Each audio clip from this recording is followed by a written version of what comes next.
বর্তমানে তৃণমূল নেতার মদতে অবৈধ মদের ঠেক দুর্গা মন্দিরের পাশে অসামাজিক কার্যকলাপ রুখতে অবশেষে বিজেপির নেতৃত্ব স্তম্ভিত এলাকার মহিলা।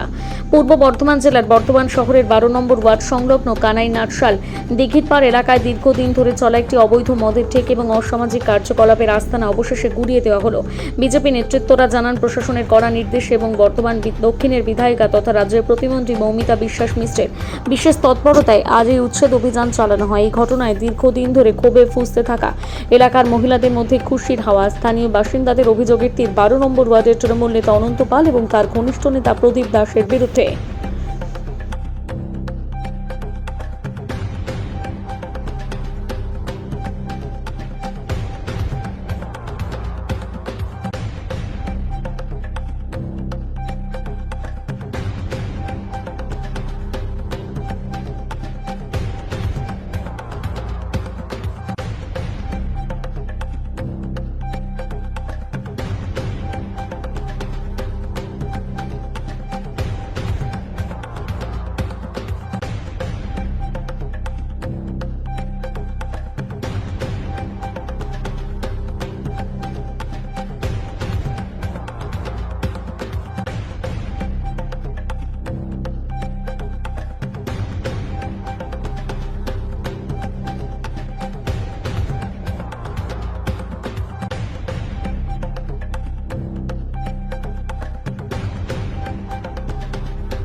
বিগত 8-10 বছর ধরে এক ভদ্রলোক এখানে ভাড়া নিয়ে থাকতো।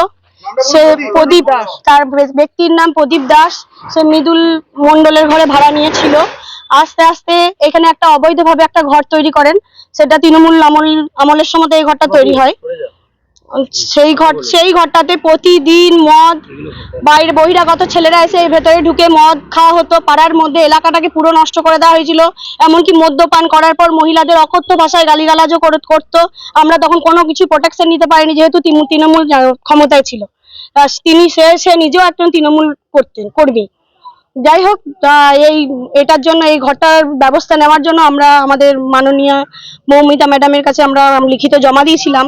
তো উনি যথাযথভাবে আমাদের এটা করে দেওয়ার চেষ্টা করেছেন। সুদীপ দা আর অমিত দা, টুকাই দা, এদেরকে পাঠিয়ে দিয়ে এনারা আমাদেরকে এমন ভাবে হেল্প করেছেন যে এটা ভাঙানোর জন্য আমরা ওনাদের কাছে খুবই কৃতজ্ঞ। আমরা কোনোদিন ভাবতে পারিনি আমরা এটা পারবো। তৃণমূল জামানা থাকলে আমরা পারতাম না। ভেতরে আপনারা নিজেরা সবাই ভিডিওতে দেখবেন যে মদের বোতলে ভর্তি সারা দিন রাত মদ খেত। মদ যখন খেত তখন রাতের পরে নিয়ে এসে দরজা খুলে ভেতরে ঢুকতো। মধ্যরাতে এসে এই কাজগুলো করেছে। যখন আমরা পাড়ার লোক প্রোটেস্ট করতে গেছি তখন পাড়ার লোককেই বরঞ্চ ও চুপ করিয়ে দিয়েছে। কারা বাইরের সব পার্টির লোকজনই আসতো। তা ওই সব বহিরাগত ছেলেদের আমরা চিনতামও না, কিছুই না। আমাদের পাড়া থেকে একবার অবজেকশন দেওয়া হয়েছিল। পাড়াতেও একাই সেরকম আমাদের পাড়ার সেরকম দলের আমাদের পাড়াতে পার্টি জিনিসটাই ছিল না। আর উনি থাকতেন অনন্ত দাস সাথে, অনন্ত পাল, যিনি আমাদের আগে 1 বছর আগে 5 বছর আগে যে আমাদের এখানকার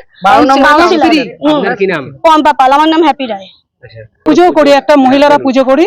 তাই আমাদের পুজোতেও অনেক ডিস্টার্ব হয়েছে। মানে আমরা যে চাঁদাটা কষ্ট করে তুলতাম, সেই চাঁদাটার প্রতি সব একে ওকে মানে উস্কে দিত মহিলাদের। আমাদের 1 বছর তো ঠাকুর বিসর্জনই করতে দেয়নি। মানে দুটো ক্লাবকে এমন করে দিয়েছিল ঠাকুর বিসর্জন করতে পারিনি। আমরা খুব কষ্ট করেই ঠাকুর বিসর্জন করেছিলাম। এই তো রয়েছেন ওনারা, মহিলারাও রয়েছেন। আমরা মহিলারাই একটা পুজো করি। কিন্তু এখন কিছু পাওয়া গেছে আরো মদের বোতল দেখলেন, মহিলাদের পোশাক রয়েছে, সবই তো দেখলেন। এবং ওনার ওয়াইফ এখানে থাকতেন, ওনার ওয়াইফকে খুব মারধর করতো, অমানবিক অত্যাচার করতো। আমরা কিছু বলতে পারতাম না। আমরা তো ধরুন ভয়ে ছিলাম। পাড়াগতভাবে বলার চেষ্টা করেছিলেন ওনাদের? হ্যাঁ, আমাদের 1 মাস সময় দেওয়া হয়েছিল। বলতেও পারতাম না, 1 মাস সময় দেওয়া হয়েছিল। হয়তো রয়েছেন তো, দাদা রয়েছেন তো, 1 মাস সময় দিয়েছিলাম।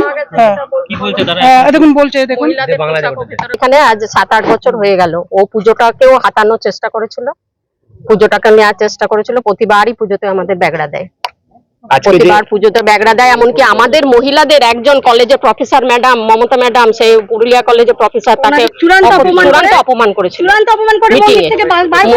সে কেঁদে কেঁদে বাড়ি গেছিল।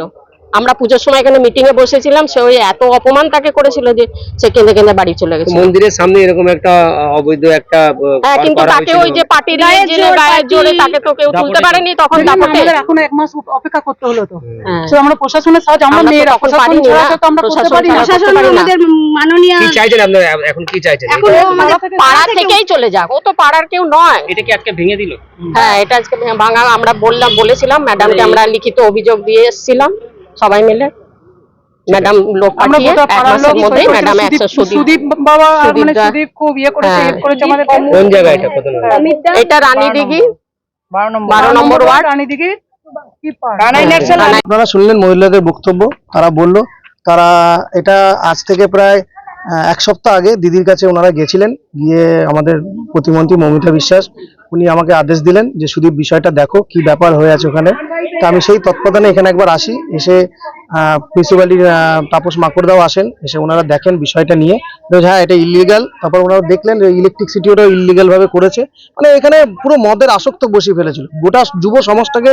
ওরা মানে এখানে দূষিত করে ফেলেছিল, মানে মদ মাংস দিয়ে সব রকম ব্যবস্থা ওরা করে রেখেছিল। ওই রাত 10টা 12টা বাজলেই এখানে আসতো আর মহিলাদেরকে নানা রকম টিটকারি করতো। তো দীর্ঘদিন ধরে চলছে। ওরা প্রশাসন যেহেতু তখন তৃণমূলের আমল ছিল, তাই ওরা কিছু বলতে পারেনি, মুখ বুঝেছিল। আজ তারা হাতছাড়া পেয়েছে, বিজেপি শাসন ক্ষমতায় এসছেন আর দিদিকে ওনারা পেয়েছেন, তাই দিদি আমাকে ইমিডিয়েট বললো তোমরা যাও, গিয়ে এই ব্যবস্থাটা দেখো। তো আমরা দেখলাম, এই ব্যবস্থা করার পর আজ প্রশাসনের পক্ষ থেকে লোকজন এসছে, এসে ওনারা আজ ওনাদের ভাঙার কাজ প্রকল্প এখান থেকে তুলিয়ে দেওয়া হয়েছে।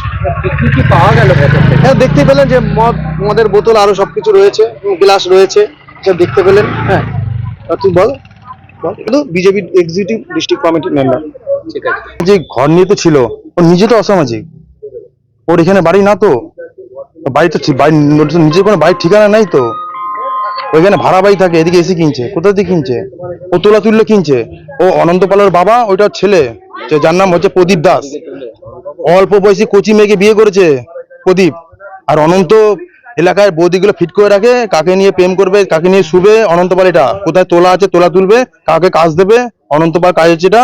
আর প্রদীপের কাজ হচ্ছে কোথায় তোলা তুলবে, কে সাবমার্সিবল হচ্ছে, কে পাঁচিল দিচ্ছে, কে বাড়ি করছে, কে ছাদ ঢালাই করছে, প্রদীপ এসে দেখাশোনা করে। আর টাকা গিয়ে বাবাকে দিত 5,000, যে 5,000 পেতো, বাবাকে দিত 4,000 টাকা, 1,000 টাকা পেতো ছেলে। আজকে কি হলো? আজকে এই যে মদের বোতল পাওয়া গেছে, গাঁজা পাওয়া গেছে, জলের গ্লাস পাওয়া গেছে, তারপরে তৃণমূলের পতাকা পাওয়া গেছে। এটা একদম পুরো বেআইনিভাবে দখল করেছিল। সেটাকে আমরা সরকারি প্রশাসনিক মাধ্যমে পৌরসভাকে জানিয়ে, এবং আমাদের বর্ধমান দক্ষিণের বিধায়িকা মমিতা বিশ্বাস মিশ্র, আমাদের যিনি মন্ত্রী আছে, যে বর্ধমান দক্ষিণের অভিভাবক, তার প্রত্যয় এটা আমরা পৌরসভার মাধ্যমে এটা পুরো ভেঙে দিয়েছি। পার্টি অফিসে তো নয় এটা। না, পার্টি অফিস না, এইখানে লোগো লাগানো এবং এখানে টাকা তুলে অনন্তকে দিত। এখানে সবাই এসে কে পাঁচিল করছে, কে বাড়ি করছে, কে কি করছে, এখানে এসে প্রদীপকে টাকা দিত। প্রদীপ মদ খেত, মদ খাওয়ার পর দিয়ে রাত্রিবেলা অনন্ত এসে মদ খেত, দিয়ে টাকা পাকা অনন্তকে ভাগ দিত। আর ওর সঙ্গে 5 জন চাঙ্গু মাঙ্গু ছিল, চাঙ্গু মাঙ্গুর এসে পয়সা ভাগ পেত, ওরাও মদ খেত, অনন্তকে টাকা নিত, আনন্দ দিত। আমার নাম টুকাই দাস, এটা 52 নম্বর ওয়ার্ড দিঘির পাড়। পরিচয় আপনার? আমি হচ্ছে গিয়ে 52 নম্বর ওয়ার্ডের বাসিন্দার। আমি হচ্ছে এই এলাকার এই স্থানে বুথ প্রেসিডেন্ট আমি।